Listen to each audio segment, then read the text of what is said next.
Hello and welcome to Bees to Billionaires. This is a podcast where two attractive people every Thursday to rank everything that both does and doesn't exist in a single itemized list from best to worst. From Bees to Billionaires, I'm Joshua Joel. I am Emilie.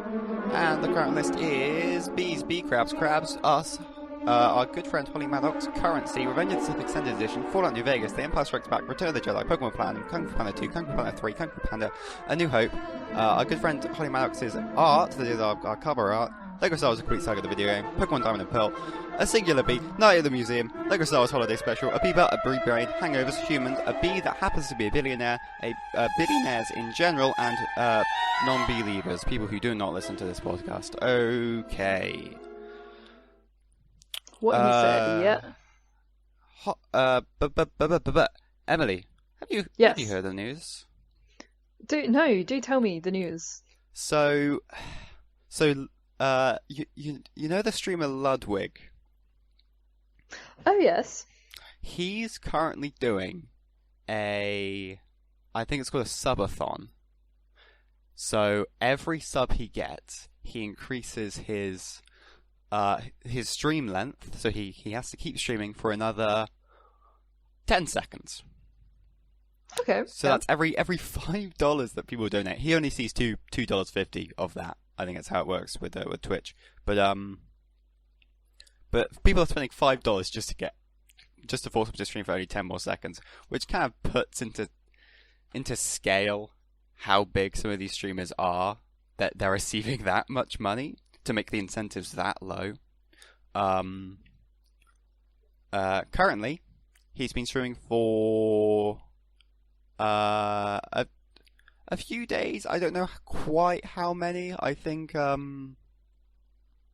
it's been several. He's currently lined up to have 56 days in total, or at least that's what I heard yesterday. 56 days, where 10 seconds equals $5. Yes. So he's currently earned about, in dollars, again, my figures are old and also half remembered, but $350,000, and wow. in pounds, so that's over £250,000. Yeah.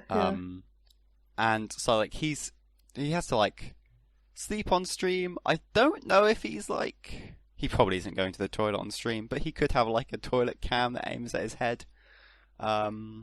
Maybe he showers on stream. I hope he goes to at least that amount of effort. Like if you're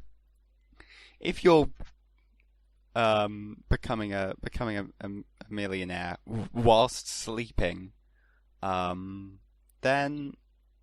you better at least have a toilet cam. He's sacrificing a lot of his privacy though, so I'd do that. But for what, or more than 50 days straight? Like, what do I mean? That's a complete payment on several small houses. That is true. That would pay off uni debt multiple times. Yeah, I would very much be happy with that. I mean, I would feel bad charging people that much money for just 10 seconds of my personal hell. I don't think I'd even hate it that much. I don't know. I'm split because they're choosing to do it. But, I don't know. Like, so he has, I think, today, or very, very recently, definitely within the last 24 hours, he has hit #1 subscribed on Twitch. His follower count has tripled from this. Wow. Which he's probably gonna be here for a year. I'm pretty sure. So firstly, he's gonna get, because also there's ad revenue. You have to remember, he's not just getting subs. Oh, so he's doing sponsorships halfway through. He's just conveniently putting a can of soda in front of the camera. No, I just think it's when you load into a Twitch stream, you get an ad. Oh, okay. And the streamer gets a small cut. Right. Well, you get a small cut if you're big enough. If you're a small streamer, they happily take all that ad revenue that you're generating. Seems fair. Yeah. So yeah, he's gonna be trapped for a long time, being held hostage, but he is probably, I honestly wouldn't be surprised, especially with ad revenue. You don't know how much he's getting from that, but he's definitely going to earn over like $1 million. I bet. I would be willing to place money on that. So he's been going for like over 200 hours at this point, which isn't even, it's not that long.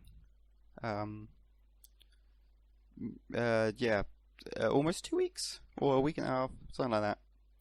So, yeah, good on him. Question mark.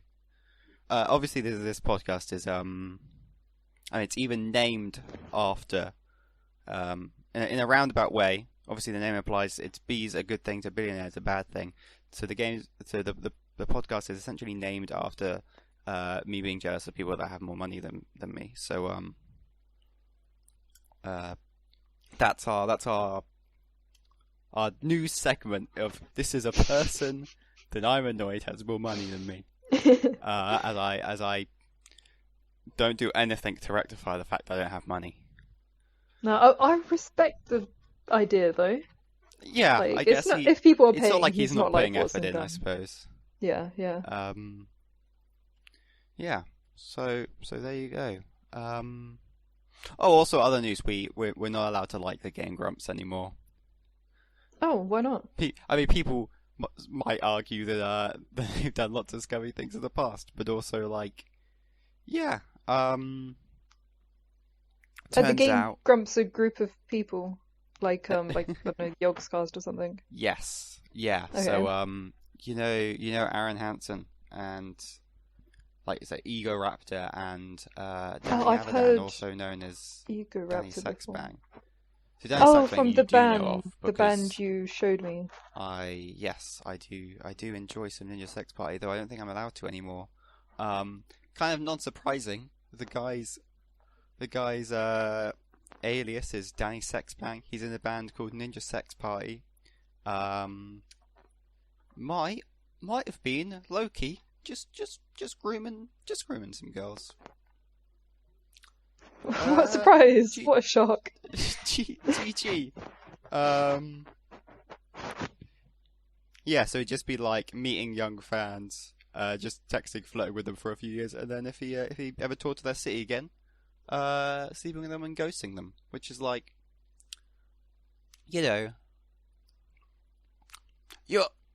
if he just slept with fans casually, like that's a whole thing. But like groupies exist, and I think as a populace, we're mostly okay with that.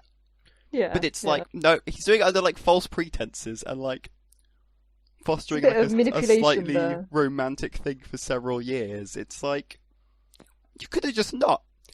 It would have been so easy to get probably the same end result without doing that specific very bad thing. And yet, I mean, maybe I shouldn't comment on this yet. They haven't responded to the allegations, but it's looking fairly clear cut that he's been doing this. So, yeah, man. Well, some people get off on the power dynamic, I suppose. Yeah. It's the second you hit 100k subs on YouTube, you become a sex criminal. It's the way of the world. Man, we'll move on, but I think I just wanted to say it because I'm annoyed quite significantly because I followed this guy in particular. I mean, I've kind of thought that the other half of Game Grumps, which I paid much attention to Game Grumps. I'm more interested in the musical stuff that Danny Avidan's been doing. But yeah. Yeah, so I mean, you mentioned these guys before to me, and like I understand like you must like them. So it's never a good feeling when someone you enjoy does something dodgy. Yeah. Well, the other guy, his wife a few years ago was like selling luxury handmade jewelry, and eventually they figured out that it was just like, or people figured out that it was just being shipped from like China, and she was reselling it on Etsy at a ridiculous markup. And Typical. Aaron kind of, who'd been like promoting and stuff, was defending her, saying, "Oh, she just felt bad for not contributing to our household," and it's like, yeah, But you don't have to do that by scamming people. So, GG, we can, yeah, F. Big F. Cool. So, Are we how's ranking your any week of been? these things? Are we ranking? Okay.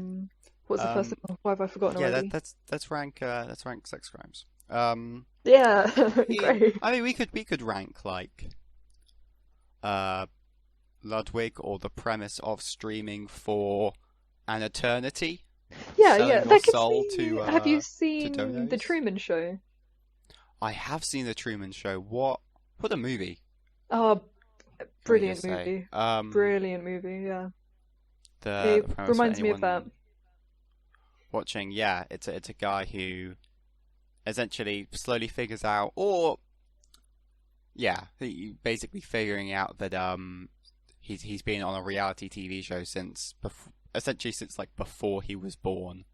Yeah, he was born on the show. Yeah, but it was kind of, yeah, but it was constructed for him. It wasn't a reality TV show before him, and like, so everyone who's ever known is kind of an actor. Yeah, the premise was they would like not document, but show his whole life as a reality TV show, and it was on like 24/7 from what I remember. Yeah. And so you see his girlfriend doing like ad breaks during like dinners and stuff. Yeah, and then yeah, he like slowly turning starts to to him and realize. saying like, the one appliance I rely on in Yeah. my kitchen has to be, and that's quite brilliant. Yeah, slowly he figures out things are wrong. Yeah. Oh, perfect film. Oh, I love it. Yeah, no, it's pretty good, and I think the film's got a really good attention to detail. Like, Oh yeah. Hmm. I mean, he's talking to his best friend at one point in what I think is kind of the saddest scene, because Truman, he's played by Jim Carrey, by the way, which is how you know it's a good film. Yeah. Basically says like, "Oh yeah, like, you tell me if something's messed up, right?" And then the guy looks at him, he's like, "Oh, of course, yeah, if something's wrong here, then I would have to be in on it, and there's no way I'd lie to you like that." And of course he is, and I think the scene's cutting back and forth to the director who's delivering these lines to the guy over earpiece, and then of course the guy says, "Oh, there's nothing like a refreshing this brand of beer." Yeah, as they're sitting When on we're the having bridge. heartfelt conversations about how our lives might be entirely fabricated, and everyone's in on some big conspiracy. It's better than the other brands.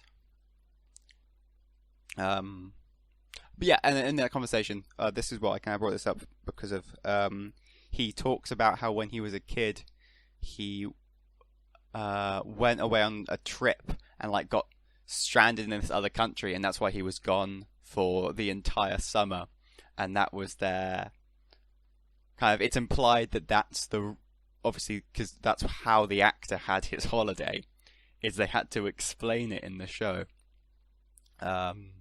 which I think is quite brilliant. Yeah.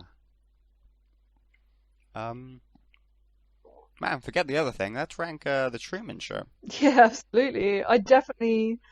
Oh, that's going to be tough because it's completely different to Star Wars and Fallout. But It is. Oh, that is actually very hard. But this podcast is about asking the hard questions. yeah, That's that's tough. why. I mean, this might sound like a very trivial thing, It but has I the assure utmost you, importance. this is part of the important. I mean, the list loses all validity if it doesn't involve everything that exists. So this is a Exactly, question exactly. it had to come up eventually. It is actually really hard to quantify because it is a really good film. I want to put it somewhere around the first Kung Fu Panda. I want to say it's better than all of the Kung Fu Pandas. It's not better than Kung Fu Panda 2, but it's Oh, close. I'm gonna have to disagree with you. I cried 3 times whilst watching Kung Fu Panda 2. But the thing is, you watch Kung Fu Panda, and then maybe think about it a bit, but that doesn't. Then it's whatever. But I don't know. I think think about the Truman Show a fair amount. yeah, I guess it. Yeah, it's pretty good. It almost does the whole Matrix thing in a different way. I'm tempted to say it's a better film for the plot of the Matrix than the Matrix, except it's of course it is quite different in many ways. Yeah. Nathan's gonna be very angry at me for saying that. If you hear me munching, I'm eating some cashews. I'm sorry. Oh, let me join you. Let me go get my cashews. I've got a massive box of cashews with me.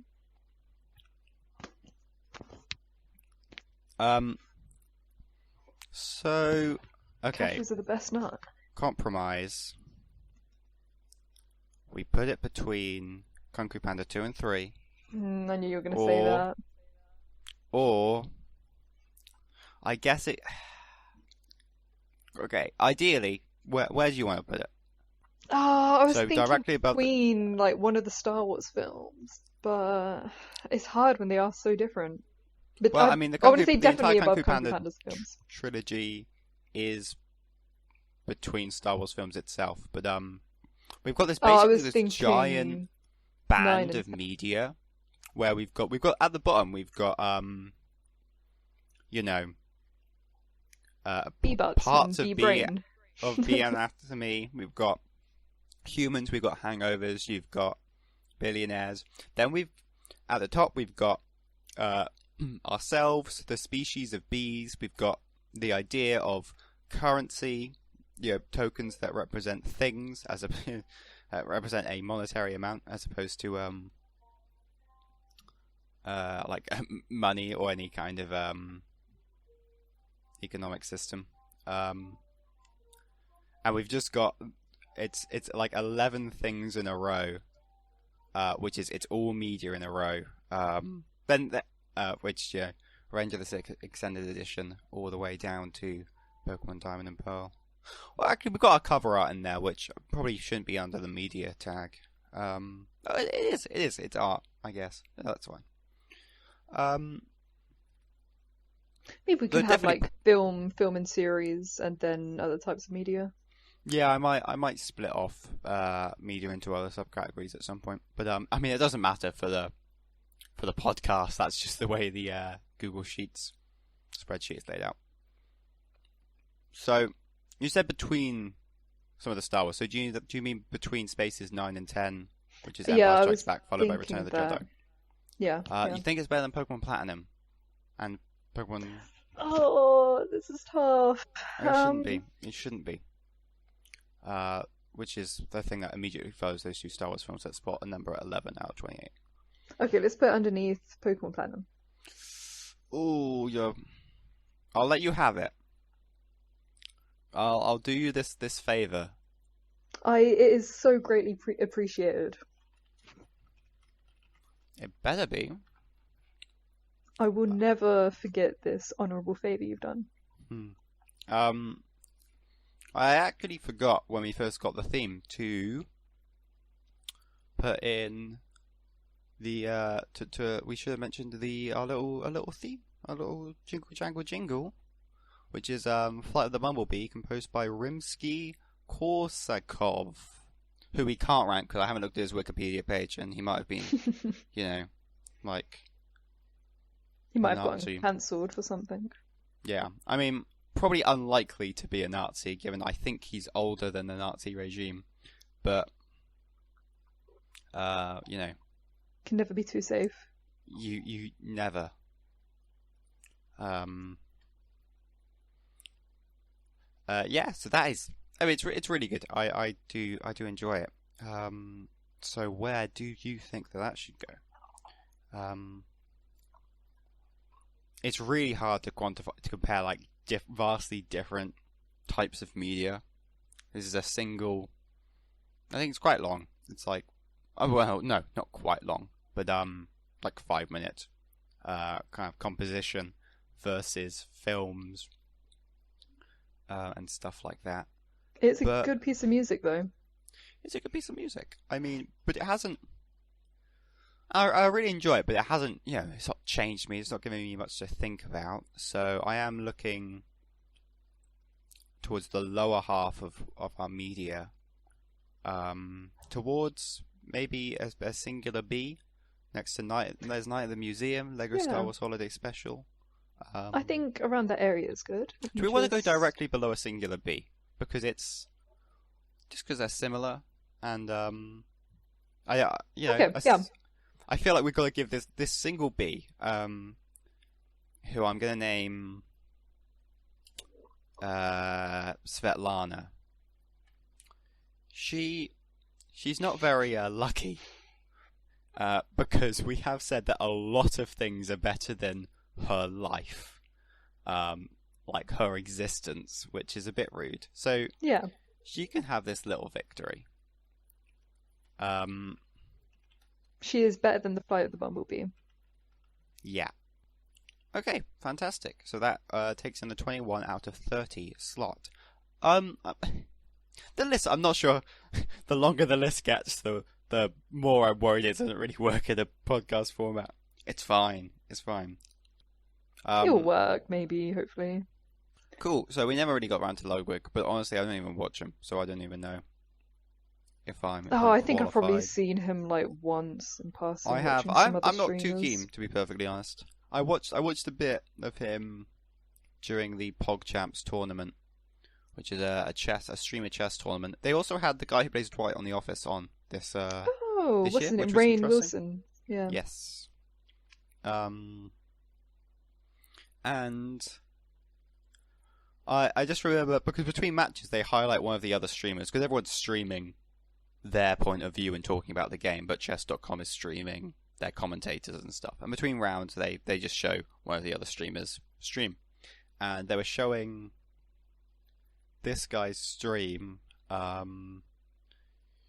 during rounds, and he was talking about how much he was responding to people in the chat who were like, why are there so many people who are bad at chess in this tournament? He's like, oh, you want to know why? And he goes into how much, it was already public information, but he goes through and like kind of breaks it down as to how much they're getting paid.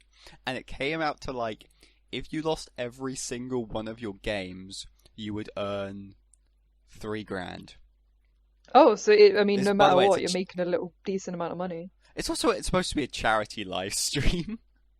To be fair, like in a weird way, I'm sure getting Mr. Beast probably does earn more money for charity than not getting Mr. Beast. But at the same time, I feel like you could probably get at least most of these people for free. But or at least a little bit. And the thing is, Mr. Beast is awful at chess. I'm way better at chess than Mr. Beast. I'm putting him on blast. Call him out. I'm calling him out on my Twitter.com. He pissed on my fucking wife. I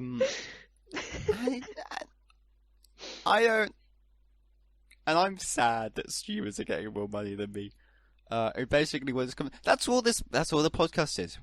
It's me whining about money. If I had to put the fact that other people have more money than me on the list, it would be number 1 billion out of 30. Actually be 31 if we add another thing to the list. No, we could leave spaces for things. All right, cool. Brilliant. Do we want to talk about movie night? We can do, even though unfortunately I fell asleep for the majority of it. That was, yeah. I mean, hey, you really didn't need to be up till 3 a.m. playing Monster Prom with us. Oh, did I miss Monster Prom? Oh. You did. I think so. Yeah. Yeah. After our movie night, we always play games, play some Jackbox or Monster Prom. So yeah, my bad. We all lost. It was me, Luke, Tamara, and Sajjad who were playing. And Sajjad was there. Fuck. Me and Sajjad were competing for Pollygeist. That's the blue girl, right? That's the blue ghost girl who likes to party And and do a lot of do drugs. lots of drugs, and it's heavily suggested that that's why she's dead. Oh. And we both failed.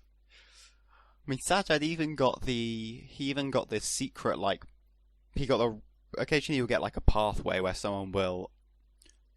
you'll get several events that chain together, and she literally came to Sajad and said that the reason she's still a ghost is because she has unfinished business, and that's because she hasn't done this crazy sex move that Sajad's never heard of. And he's like, oh yeah, totally, yeah, you're free prom night, yeah. And he had to, and so he went and like spoke with a coven of witches and found out all the things he needed. Which was, it was a bunch of dumb stuff. He had one thing which I think he already had. It might have just been like a body or like a human soul or something dumb like that. Then he needed a penguin mask, and then he also needed, it was like a kilogram of like flour or something like that. And the penguin mask was in the store, but he never got enough money for it. So so close but so far. Cost 10 whole monies, 10 whole digital monies, and I think by the end of the game he only had 7 because he did go to the library once because he's a rebel who doesn't do good at school. Because obviously going to the library in school is how you earn your fortune. Yeah, of course. You just read books and instantly money falls out of them. Yeah. So she rejected him. She rejected me as well. I believe that Luke might have gone for the demon, Damien, or maybe Scott, or maybe Lee. I recall that he went for a dude, and that's all I remember. It was probably like, who knows, but yeah, Tamara chose the don't choose someone for prom option, which gives you like a happy.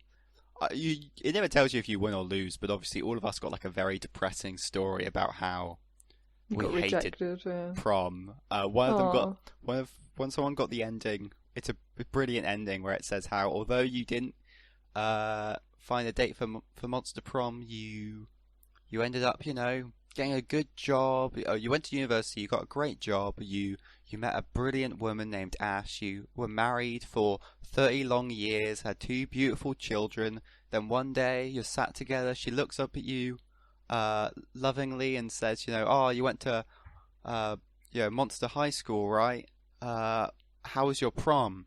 And upon the discovery that you didn't get a date, she contacts you the next day and says, and files for a divorce, and all horrified by this greatest failure in your life, because Monster Prom will always be the most important thing. But there was one person who didn't get that because Tamara chose the option where you don't ask anyone for prom.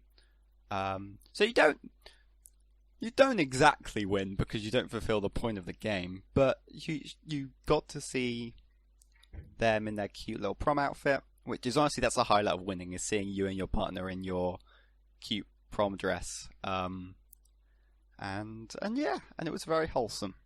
But no one really won. And this game is, for a game that's so happy-go-lucky, it's like a little fun party game. It's kind of savage and like it's not hard. It's very difficult to win. Like there's no skill involved, but it's really difficult to win. Yeah. Man, what a game. No, that one time I played with you guys, I enjoyed that. That was fun. It's really good. We get everyone to do stupid voices, and there's one character I really hated.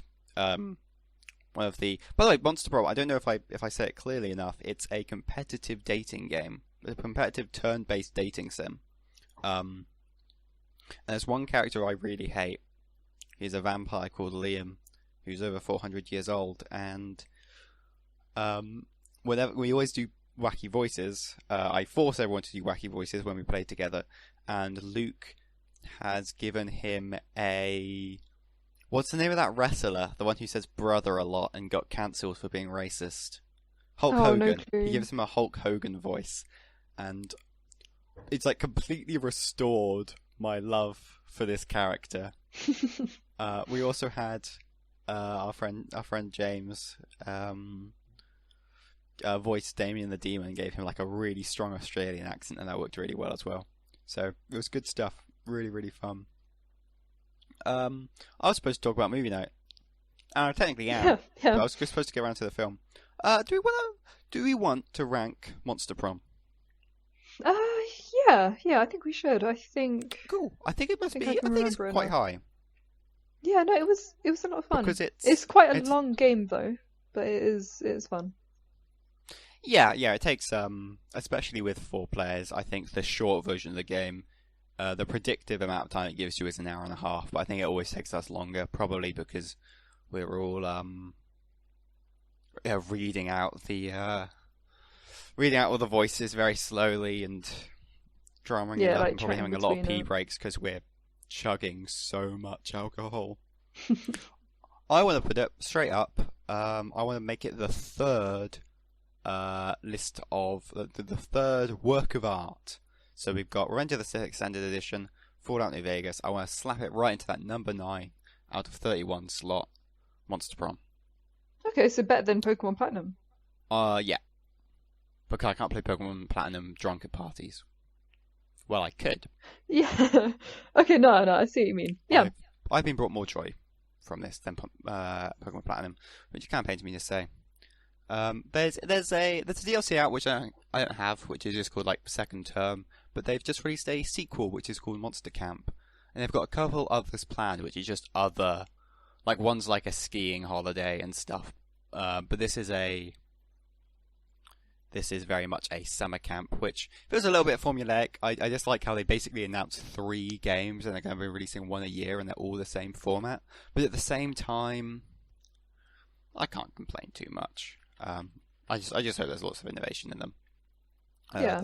The Monster Camp trailer looks really great. So there's definitely like improvements there from the base game. I don't know what it is, but I'm currently like, I've got a burning at the back of my throat. I think I'm choking.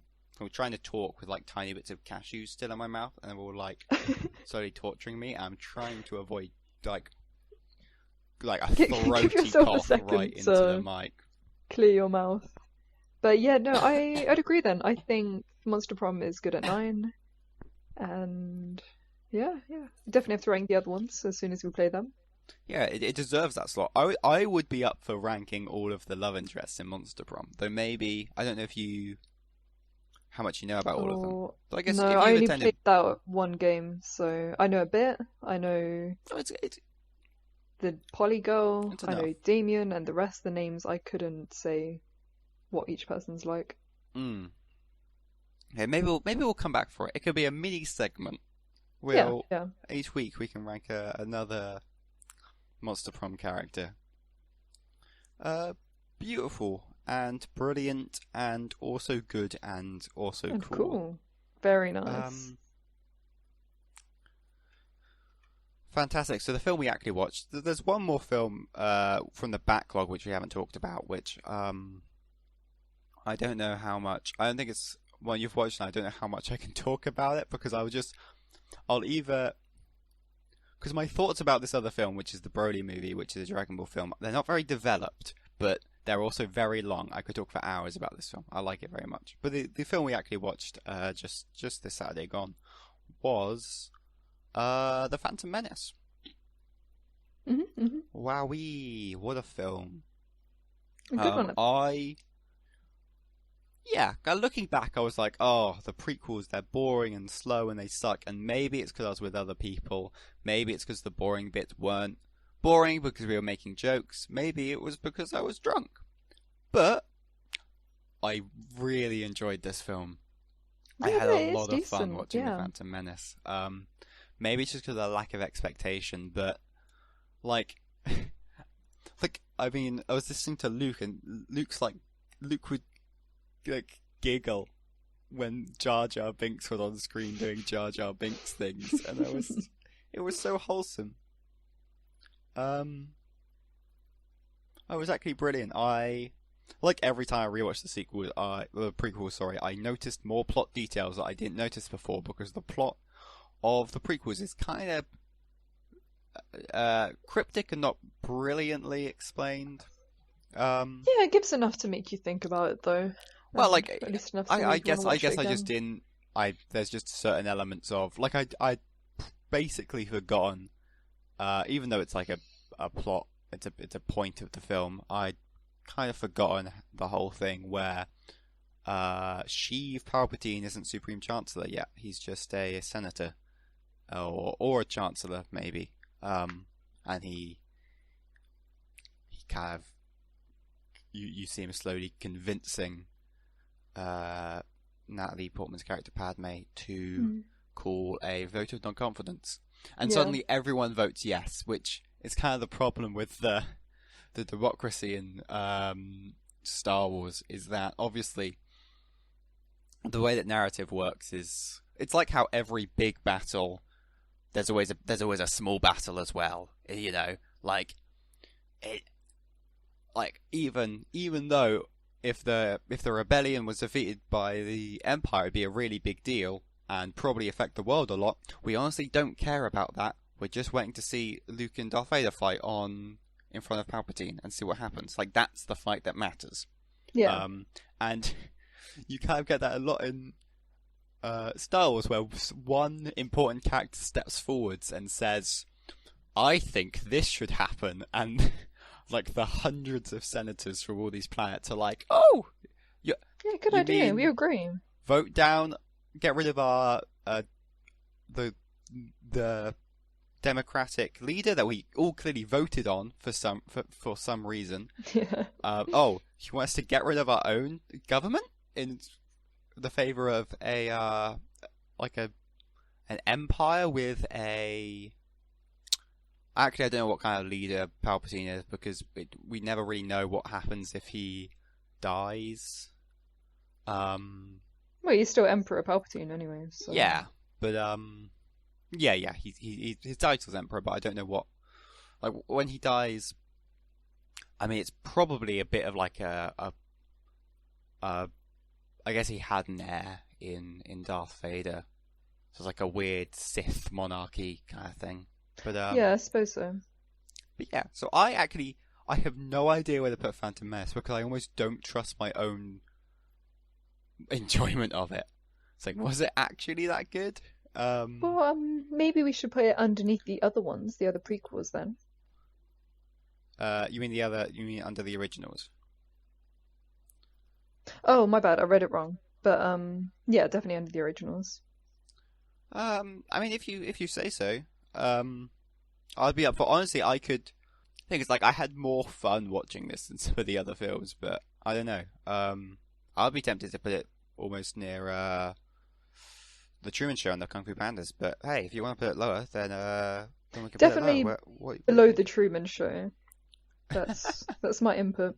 At the moment I'm just going through a Truman Show phase. I know after this I'm going to be watching the Truman Show. Can we put it between Kung Fu Panda 1 and the other Kung Fu Pandas? Because they're currently all still in a block together. Yes, definitely. I think some of the other group are going to get annoyed at me for not liking Kung Fu Panda 1 all that much. It's kind of the problem with the first film in a narrative. It's weird. I really like cool worlds and films doing weird and wacky stuff. And the first film is typically always the best narratively, but yeah, because it has it's to always establish the world, you can't do much the with most it. normal. Yeah. And that's why I personally don't like Kung Fu Panda as much as the others. But I know that the other people I watched Kung Fu Panda with probably did. So fantastic. The Phantom Menace, number 15 out of 31. Beautiful, gorgeous. Mwah, if I do say so myself. Do I want to go over the Brody movie with? So then all the films are done, and I can't rant as much. I will have to trust your judgment on it. So it's honestly, it's one of the most beautiful pieces of animation I've ever seen. It's a Dragon Ball it's one of those shows where it's so Dragon Ball is published by a a publication called Shonen Jump, like the original manga, like the comic book. And I don't know if Shonen is named, if the genre is named after the publication, if the publication is named after the genre. I think it's the publication named after the genre, but most shonens come from Shonen Jump. And the way that Shonen Jump works is obviously, so each story, each individual IP, in the individual franchise that's in Shonen Jump gets 9 pages per week. And that's one chapter. So every single story has to, like, and I think I don't think they get much time off a year. And because they have to basically produce like 9 pages, I think it's a week. I don't think it's on a monthly schedule. I think they have to put 9 pages out a week, but I could be very wrong there. I probably am. It might be every couple of weeks or a month. But it basically means that not a lot of stuff is planned out well. So most shonen, which of course most shonen comes from Shonen Jump, is kind of defined by just like they beat one enemy and then another enemy comes out of nowhere. They have to beat that guy, another enemy comes out of nowhere. And things aren't really set up in an engaging way. Although they can sometimes be like a nice transition arc to arc. I don't know. Most of these, I haven't watched much shonen outside of Dragon Ball, but this is especially a problem in Dragon Ball. Actually, it kind of has another problem, which is very, very drawn out fights. And this partially was a problem in the anime as well, because the anime caught up to the manga, and they didn't want to make up what happened and do like an old Game of Thrones, so they just slowed down.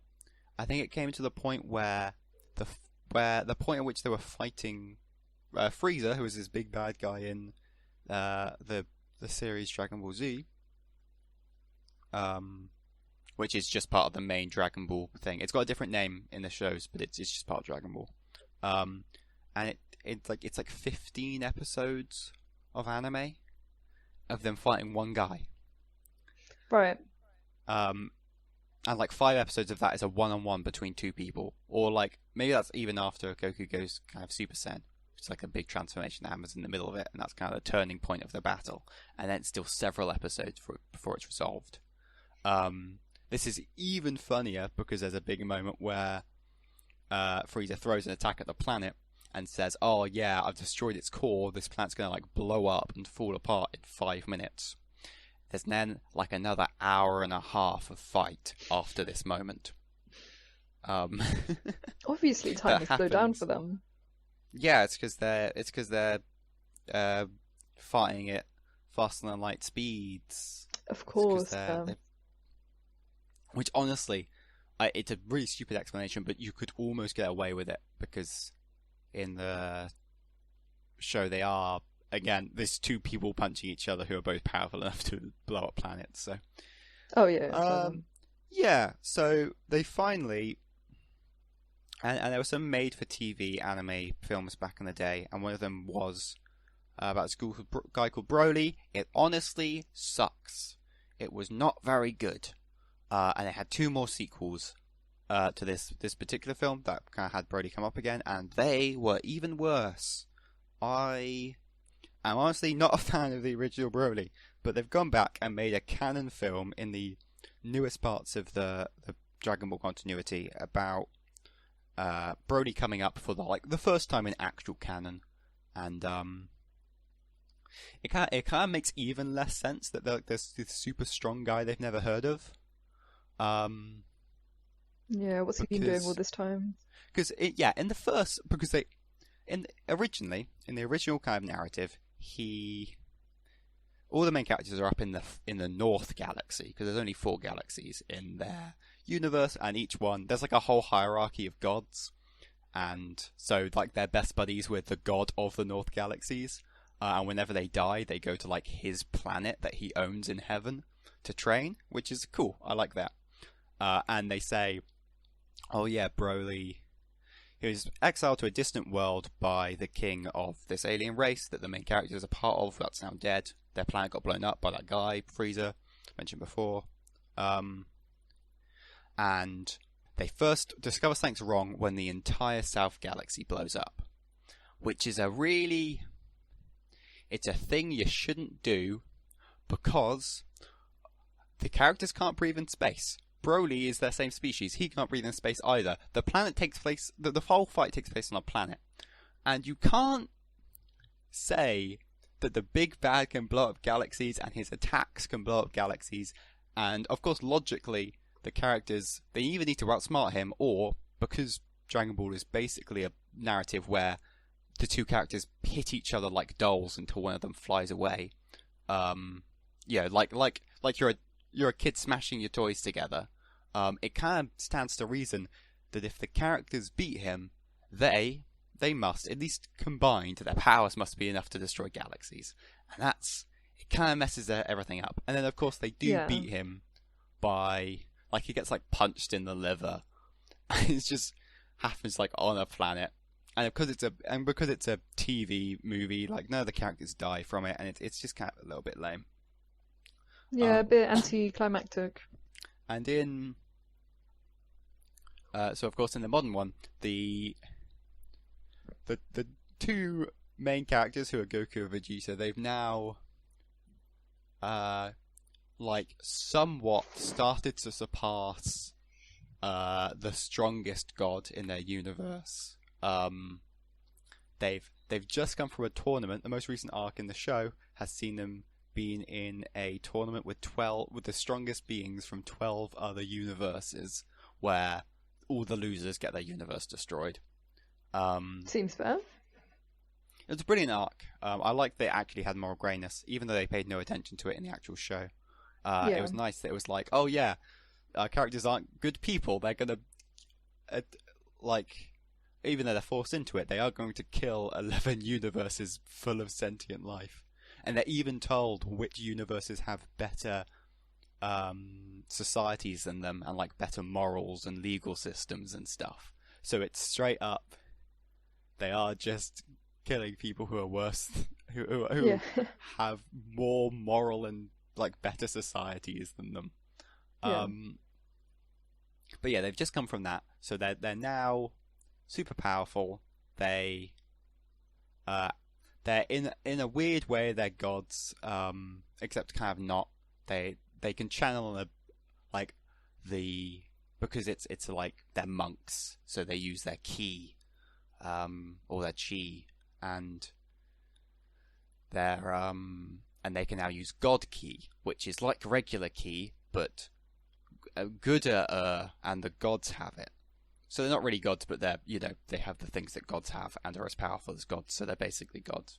And then this guy just comes around, and of course, it's a fair matched fight, which implies that this dude who's been living on one planet he was exiled to 40 years ago is as strong as these two people who can kill gods, which is a little bit funky.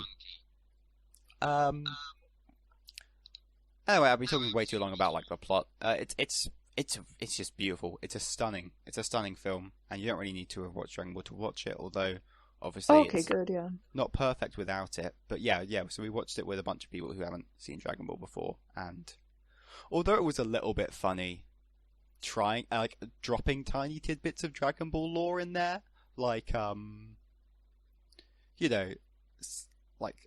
friend Sam would ask, like, oh, how did Goku get over there? It's like, oh no, he can travel to anyone he can sense the energy of. Oh, and he can sense the energy of everyone in his universe, the afterlife, and other universes. It's like, oh yeah, anywhere. he can just go to heaven and back, and heaven and hell exist in the same place. So I'm pretty sure he can't go to hell. Like, he can't be sentenced to hell because he can just leave. Which he's technically already done in the past. Yeah. But he flew out of like the top layer of hell, so he didn't have to like teleport out of it. But yeah, no, it's a really beautiful film, and I've kind of just rambled about Dragon Ball and not Broly at all.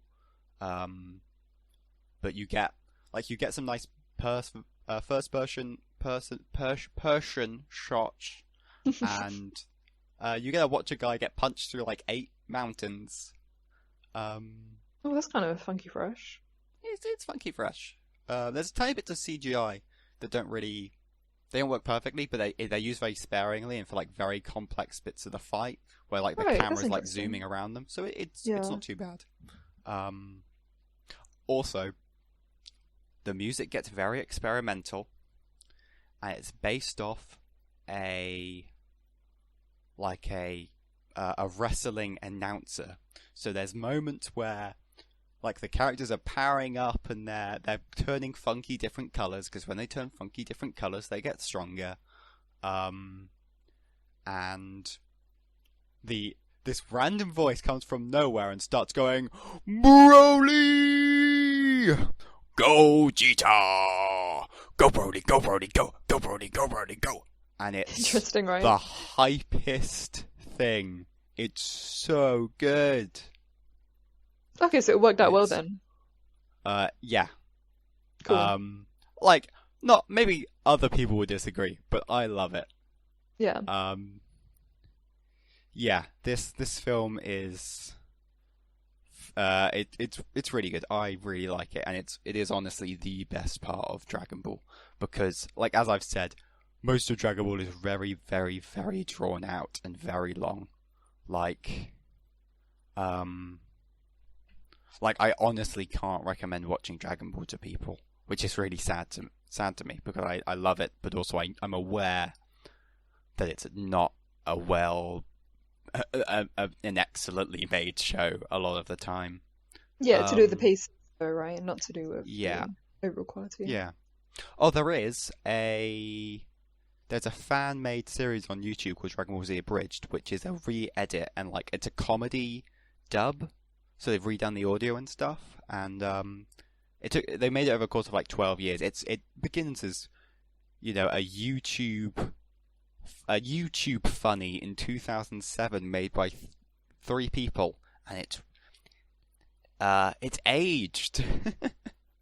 It's not very good, but by the end of it, it is honestly better. I can hear that. Let me. Oh, it stopped. Interesting. Okay. Anyways. Yeah. So Dragon Ball Z Abridged is a very good way to watch the original. They've stopped now because this show that they kept giving it more and more production value, and they had like dozens of people working on it, but the entire thing existed in a very, very grey area over fair use, because so that's a very good way to get around the pacing issues of the show, is to actually watch that re-edit. I genuinely think it's better than the original once you kind of get into it. Okay. And I think towards the end, the final arc that they cover before they cancel it is phenomenal. They really handle the androids well. Not that you know who they are, but that's good. And Broly's a good film. So will you be willing to rank it? I honestly want to put it above. A part of me wants to put it above Star Wars, and next to Monster Prom. Okay. Well, I trust your judgment. Oh, sweet. Thank you. Yeah, if for nothing else, that I genuinely think it is a gorgeous piece of animation, and if that's the only level we can enjoy it on, then that's enough. Yeah, I think I may have maybe seen some scenes, and people edit music over like anime clips. Yeah. But, yeah, I'm a sucker for stuff like that as well. Cool. Is that we're approaching an hour? Yeah, I think this is a good moment to stop, and I need to call back whatever number just tries to call me. Cool. So yeah. Yeah. Very nice. This has been good. Thank you to Holly Maddox for our cover photo. Which, by the way, so on the most recent episode, ignore me. The most recent episode I put out on YouTube, she made like a regular square version, but she also made a longer version, a 16:9 version for like YouTube videos. and we weren't perfectly sure about it. And I think it kind of there's lots of yellows because Bees to Billionaires. And when it's small, it's very vibrant, but when it's wider, the elements are more spread out, and the grey colour that's used as the background kind of becomes the dominating colour. So I'm not quite sure about using the wide image. I might just use the square image for YouTube clips going forward. I'm not quite sure, but we should discuss that. Yeah, we can test out the other one with this one, and then see how it goes. Maybe. But yeah, beautiful art. So thank you very much, Holly. Mwah. And thank you, Andy, for listening. And thank you, Andy, for listening. Yes, it's been good, and thank you for being here, Emilie. Thank you, Josh, for having me. Yes. I'm very happy with us implying that, like, this is my thing, and I'm allowing you to be here. Yeah. Yeah, and I mean, I'm a control freak. I'm happy to preside over this. This is my thing. I made this. I'm very happy that it's been 4 weeks. I'm really proud of this two-person podcast that I started all by myself. Yeah. Man, thank you for listening. Mwah. It's been good. Yeah, see you later. Bye. Thank you.